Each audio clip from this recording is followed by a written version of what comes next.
Madame, Monsieur, il y a 6 ans, 3 équipes étaient candidates pour la mandature de la mairie de Montberon. Aujourd'hui, des membres de ces 3 équipes se rassemblent, rejoints par de nouvelles forces, convaincus par le besoin capital de proposer une alternance à Montberon, plus nécessaire que jamais. Vous avez entre les mains ce que nous sommes, et surtout ce que nous souhaitons faire pour notre village et pour ses habitants. Mais cela ne se fera pas sans vous. En effet, avec vous, nous avons la possibilité de donner à Montberon le nouvel élan dont il a aujourd'hui besoin. Le 23 mars, un seul tour, ne laissez pas les autres décider à votre place. Vous avez pu découvrir le programme détaillé que nous sommes venus vous porter.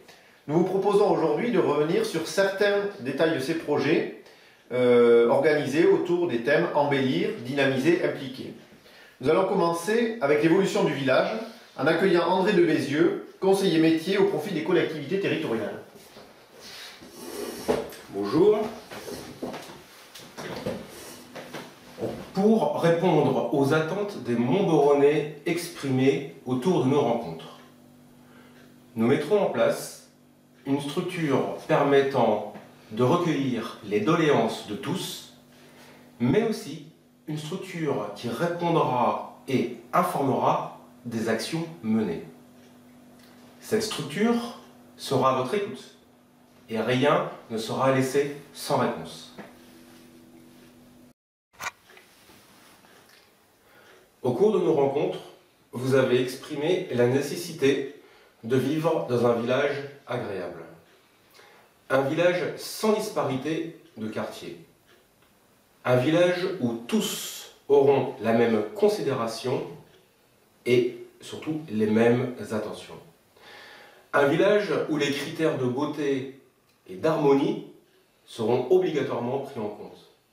Enfin, nous veillerons à entretenir et mettre en valeur notre patrimoine.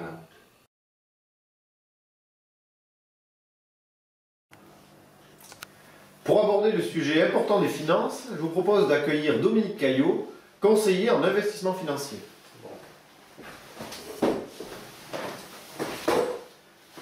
Bonjour.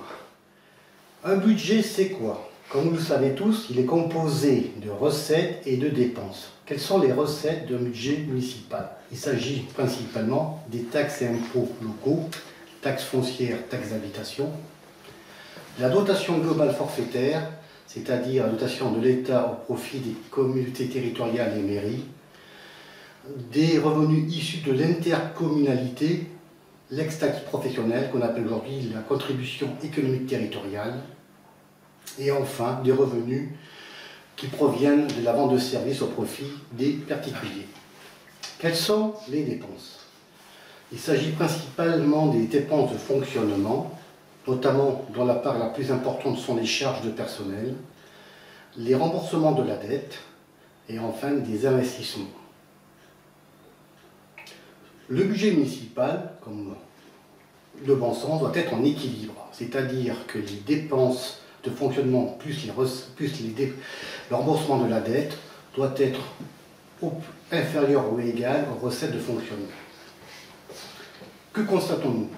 À Montberon, le taux moyen est de 105%, alors que pour la moyenne nationale des communes équivalentes de taille équivalente, il est de 80%.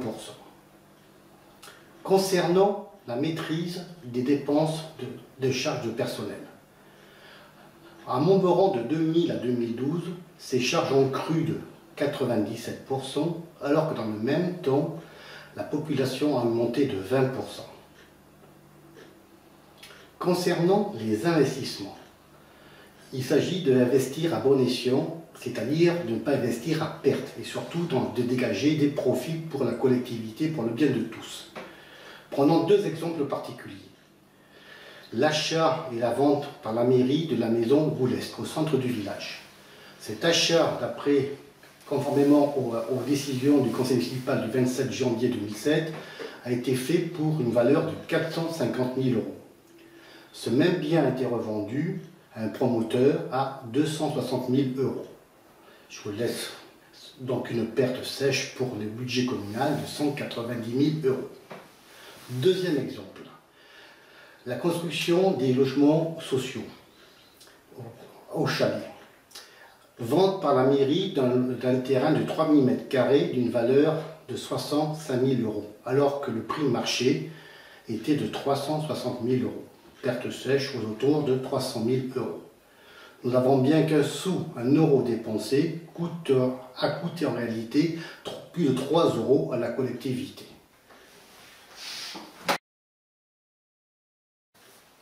Dominique, fort de ce constat, que pouvons-nous maintenant proposer? On proposera surtout la maîtrise des budgets, notamment à ne pas être en déficit structurel à Montberon, c'est-à-dire que nos dépenses de fonctionnement et le remboursement de la dette doivent être inférieurs ou égales aux recettes de fonctionnement. Je vous rappelle que notre taux est aux alentours de 105%, il faudra que nous le ramenions à un taux inférieur à 100% pour dégager de la ressource pour financer nos projets à venir. Nous établirons un schéma directeur concernant l'évolution de Montberon. Schéma directeur en concertation avec vous. Nous serons transparents dans nos actions, c'est-à-dire que nous informerons, expliquerons les déroulements de nos investissements. Quel est le coût prévisionnel? Quel est le coût réellement réalisé? Et s'il y a des surcoûts, pourquoi il y a des dépassements de coûts? Enfin, nous prendrons en compte, pour ne pas perdre de l'argent, tous les paramètres prévisibles pour ne s'attaquer qu'à l'imprévisible. C'est-à-dire, nous respecterons les procédures, nous respecterons les lois, nous respecterons les habitants, nous respecterons les fondamentaux des marchés financiers et marchés publics, et nous respecterons notre patrimoine, c'est-à-dire nous ne braderons pas afin de dégager des ressources au profit de tous. Notre leitmotiv sera l'équité pour tous, pas de privilèges ou de favoritisme. Merci Dominique. Nous allons maintenant aborder le volet du développement durable avec Dominique Faux, tête de liste de l'équipe Ensemble Autrement. Bonjour Philippe. Bonjour à toutes et à tous. La notion de développement durable repose sur 3 piliers: économique, social et environnemental. Nous avons souhaité y rajouter une notion de citoyenneté. Alors quel Montberon allons-nous laisser à nos enfants? Quels moyens allons-nous utiliser? Nous proposerons une charte, une forme de pacte social, citoyen, mais aussi durable, qui nous engagera avec tous nos partenaires et qui sera le fil conducteur de toutes nos actions. Il reposera sur 6 objectifs: lutter contre toutes les formes d'exclusion, renforcer la cohésion sociale et la solidarité entre générations, développer le partenariat citoyen, faire de l'information et de l'éducation des axes majeurs du mandat, favoriser la délégation de gestion avec les citoyens et favoriser les partenariats avec les autres collectivités.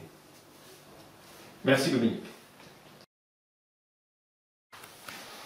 Les projets qui seront mis en œuvre dans chacune des thématiques que nous avons abordées le seront de manière pédagogique et participative. Avec Véronique Fauré, nous allons maintenant détailler la méthode que nous souhaitons mettre en place. Bonjour. Chaque projet ou idée sera géré en 6 phases. Au départ, on a une idée, un besoin exprimé intéressant la collectivité. Ensuite, cette idée doit faire l'objet d'un consensus local, d'où la nécessité de consulter la population. Dans un 3e temps, on va rédiger un cahier des charges précis, élaboré avec des spécialistes compétents dans le domaine, qui prendra en compte toutes les demandes et besoins de façon à éviter les surcoûts. Nous serons vigilants dans le suivi du projet et sa réalisation, et nous tirerons les enseignements, ce qui a bien ou mal marché afin d'être encore plus performant. Dernière phase, un bilan sera fait à la population pour lui rendre compte. Communiquer, ce n'est pas uniquement émettre un message, c'est s'assurer que ceux à qui il est destiné l'ont bien reçu. Ainsi, dans le cadre de ce mandat, nous mettrons en place, en plus des méthodes traditionnelles, un certain nombre de nouveaux moyens de communication. Selon le besoin, le projet, nous adapterons la communication sur un ou plusieurs de ces médias, papier, nouvelles technologies, réunions publiques, pour être sûr qu'à chaque fois, le message à destination de nos concitoyens est bien arrivé. Comme nous l'avons vu, l'équipe sera à l'écoute de la population. Elle sera aussi force de proposition avec des projets qui seront détaillés et discutés. Voici quelques exemples concrets avec Bernard Rousset, responsable de projet. Bonjour. Tout part d'une constatation et d'une volonté. Quelques exemples.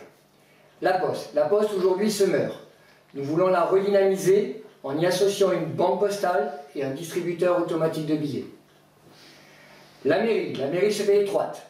Nous la voulons plus accueillante et développer une vraie zone de confidentialité. Le centre-village, vaste projet. Nous voulons se réapproprier la place. Nous voulons développer la convivialité. Nous voulons pouvoir traverser la départementale de manière sécurisée et notamment ralentir la circulation. Tout cela au juste coût.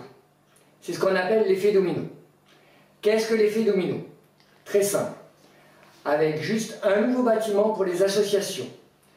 Cela libérera la partie gauche de la salle des fêtes, qui, une fois réhabilitée, permet d'y déménager la mairie, qui devient donc disponible, et on continue ainsi de suite, pour réaménager tout le village.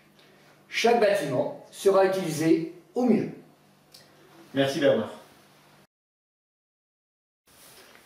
Nous retrouvons Dominique Faux pour le mot de la fin.